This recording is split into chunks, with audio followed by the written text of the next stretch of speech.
Sonko loo xam ni bu ko Bassirou Diomaye bu ko Ousmane Sonko songee ci bëgg koo dàq au niveau de Pastef mu xañ leen Pastef n'est pas l'opposant non le ndinki ndanga waaw appel le ko nu mu loolu xanaa appellation bu beesati la grave rek ne ko xanaa appellation bu beesati la su poussé waa ji Bassirou day nangu Pastef ci kawam parce que am na mais est-ce que mën na ko nangu aussi ci kaw non mais est-ce que Bassirou Diomaye Faye am na li war juridiquement mën na ko non juridiquement oui mais est-ce que am na li war maanaam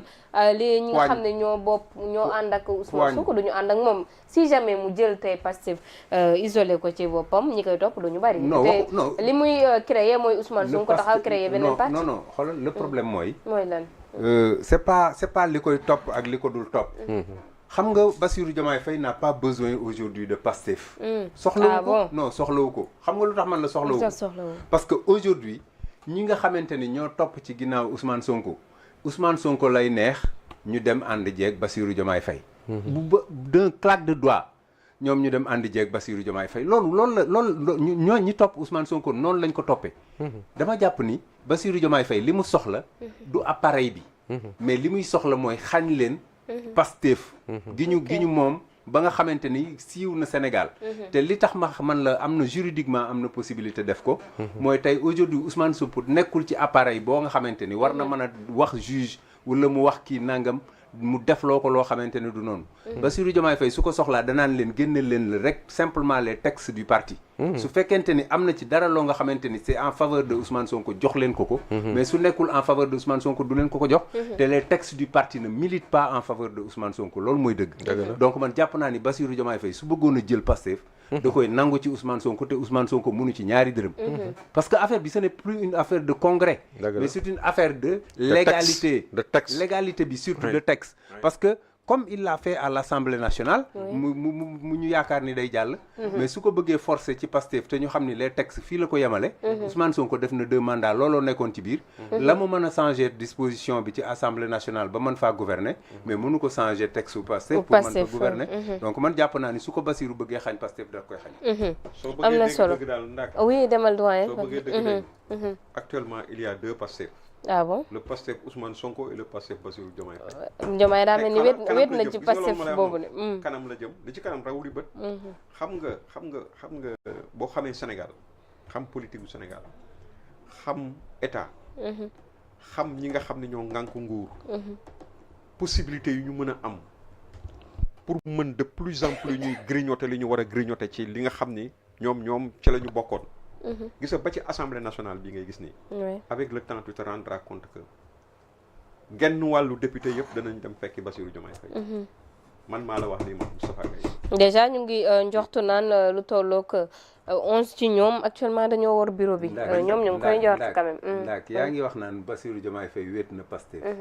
ndax je te dis te waxoon naa la ko fii defe naa ni boo juumul. su élection amoon suba ñu ni Bassirou Diomaye Faye ak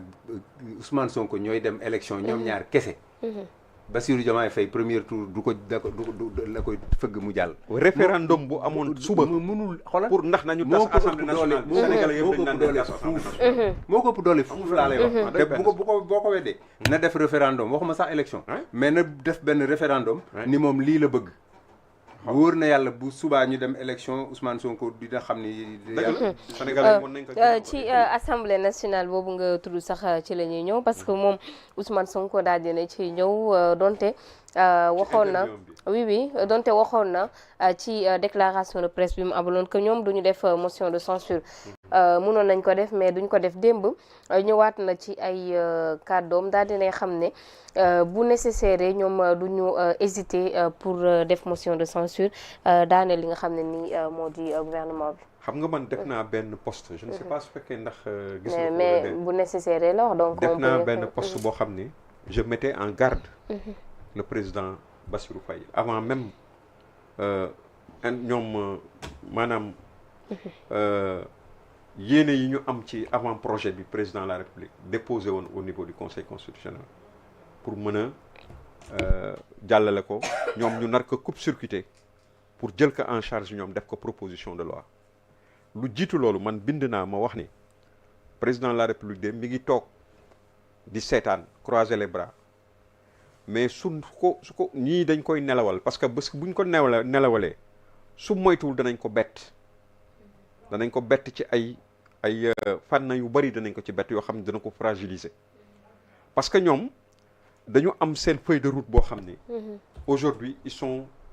complètement dans le désarroi te ragalal yàlla ragal nit ku tiit nit koo xam ni yaakaar na ni chaque jour qui passe boo xam ne am na si yenn situation yi mi ngi ci nekk su jëlul yenn garantie yi mbir mi mën na wëlbatiku contre moom te ñoom ils sont dans cette situation la ñu nekk aujourd'hui ils ont la frousse ils ont la peur dans le ventre leur lendemain xamuñu lan lay demee et donc ils sont capables de tout donc aujourd'hui on a vu 24 heures après loolu que ñu ñëw indi lu nga xam ne mën na indi benn disons une crise institutionnelle parce que su fekkee xëccoo am na entre l'exécutif et le pouvoir comment dirais-je législatif ça peut créer des problèmes dans ce pays n'est-ce pas donc man jàpp naa ni Assemblée nationale li nga xam ne moom mooy aujourd'hui li nga xam ne moom le président de la République war a def mooy taxaw ci waxuma sax ñuy xaar conseil constitutionnel pour mu wax naan voilà lii na wala lële na ndax mën na ci prononcé wu ci li nga xam ne moom le coup d'état parlementaire bi Ousmane Sonko def mais le président de la République doit normalement organiser un référendum pour demander ñu tas Assemblée nationale bi parce que comme c'est possible de le faire il faut qu'il le fasse le plus rapidement possible Sénégal nekk ci jàmm les Sénégalais vont se prononcer bu ñu prononcé woo ku nekk xam effectivement ñëpp mu leer leen bu fekkee ne Sénégalais yi nee nañu d'accord nañoo Ousmane Sonko dina leer suñu d'accord ak président de la République ak d'autres Sénégalais mu nekk lu nga xam ne dina leer au moins voilà am na solo monsieur Sow ñu taxaw foofu ba tey moom le président Bassirou Diomaye Faye am na prérogative utiliser l'article 52 de la Constitution gannaaw kàddu yi nga xam ne ni dégg na ko mu génnee ci le président de l'Assemblée nationale Ousmane Sonko ndax jotul mu jël ses responsabilités balaa ñu koy bett. waaw non man dama jàpp ni Bassirou Diomaye Faye Sonko mënatu ko bett. non il le connaît assez pour que Sonko di ko bett ak waa Pastef et puis de toute façon lu mu bëgg a xam tey ci Ousmane Sonko da koy xam. li ci nekk mooy que moom ci boppam. moom mooy soit mooy commune bëre wala mu xam leneen lu muy def. mais bu dul loolu Sonko mënatu la bett Bassirou Diomaye Faye xam na lu mu capable xam na lu mu capableul. maintenant li ci nekk mooy. est-ce que véritablement Bassirou Diomaye Faye taxaw na pour. effectivement dox ci li nga xamante ni moom mooy intérêt am ak intérêt réew mi parce que damaa jàpp ni l'intérêt aujourd'hui du président de la République moo war a nekk li nga xamante ni moom mooy intérêt réew mi contrairement ak Ousmane Sonko doxul ci lu neex réew mi doxul ci lu réew mi bëgg toppatoowu leen bopp soxlaam lay jaamu c'est ça la vérité maintenant Bassirou Diomaye Faye moo mën a am véritablement li nga xamante ni mat li ñu ko teg mu ni effectivement man Sénégal fii laa ko bëgg a yóbbu effectivement kii mi ngi may gàllankoor yàgg nañoo toog di ko wax ni ko le seul problème du Sénégal c'est Ousmane Sonko te depuis mu jëlee ci Ousmane Sonko ba léegi tu vois que FMI mi ngi dellu si ci Sénégal yeneen organisation yi nga xamante ni c'est des partenaires techniques et financiers ñi ngi bousculer wu pour effectivement ñëw au Sénégal kon jàpp wax li ñu ko doon wax xam na ni dëgg la te jàpp naa ni moom ci boppam il est convaincu que le problème aujourd'hui bi nga xam ni moom la war a saafara mooy fexe ba Ousmane Sonko du am possibilité man koo gàllankoor ay doxalinam au niveau de l'Assemblée nationale te loolu li ko mën a may mënul nekk dara lu dul mu jël effectivement le pays en main xam ni moom bu fekkente ni mbokk la sénégalais yi ñoo ko gën a nekk mbokkam parce que ñoo ko teg fi ñu ko teg te tey defe naa ni bu xoolee ni nga xamante ni moom la ko sénégalais yi di joxe bopp ndànk-ndànk donte véritablement defu fi waxu fi lu tax ñu war topp ko mais li tax ñu topp ko dëgg-dëgg mooy li tax mu défenestré Ousmane Sonko te loolu jëlee na ci benn capital sympathie boo xam ni su ko yeewul dara dootu ko yee ci mouvement ci vague boobu la war a surfer nag pour effectivement jéem a xool li neex population bi mu nekk ci te li neex population bi mooy Ousmane Sonko anéantir ko politiquement œuvre de salubrité nationale la lui porter l'estocade voilà non mani dama ni éradiquer ko politiquement œuvre de salubrité nationale la parce que véritablement c'est quelqu'un boo xamante ni tant qu'il a la possibilité politique de faire quelque chose le Sénégal n'avancera pas notre politique avancera pas l'opposition et le pouvoir duñu mën a waxtaan bu jub aujourd'hui il vient de rejoindre l'opposition j'ai dit tout de suite dans un panel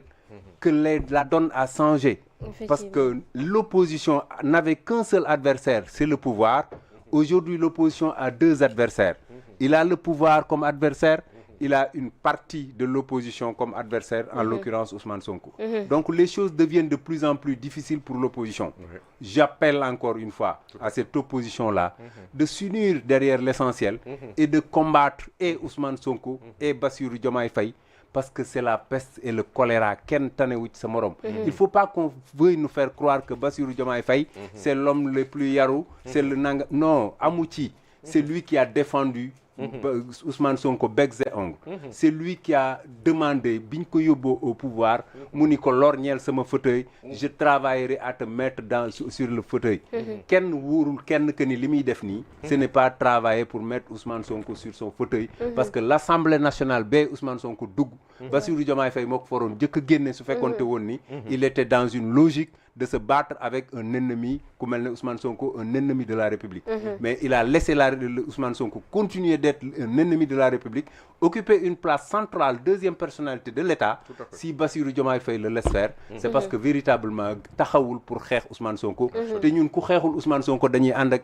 dañuy xeexaale la yow parce que nous combattons Ousmane Sonko nous combattons Pastef nous combattons képp koo nga xam ni mas ngaa ànd ak ñoom nous continuerons de les combattre donc man jàpp naa ni Bassirou Diomaye Faye moo war a jël ay responsabilités jële fi Ousmane Sonko parce que baleem googu baleegul lu gën a tilim baleegul lu gën a tilim Ousmane Sonko so si baleem gi baleegul lu gën a tilim Ousmane Sonko donc il doit le balayer kon des na mu li mu war a bale am na solo ñu ñëw ci leneen concernant entretien bi nga xam ne Ousmane Sonko amal na ko ñëw na